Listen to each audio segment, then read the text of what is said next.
বন্ধু হওয়া উচিত আয়না এবং ছায়ার মতন। কারণ আয়না আমাদের মিথ্যে বলে না, আর ছায়া কখনো আমাদের সঙ্গ ছাড়ে না। ঠিক তেমনি একজন ভালো বন্ধু আয়নার মতন স্বচ্ছ হয়, যে সবসময় আমাকে সত্যিটাই বলবে।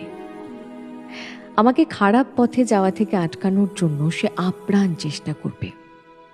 আমি কি মনে করব এই কথার তোয়াক্কা না করে সেই সমস্ত অপ্রীতিকর কথা সে বলতে রাজি, যেটা বললে হয়তো আমার ভালো হতে পারে।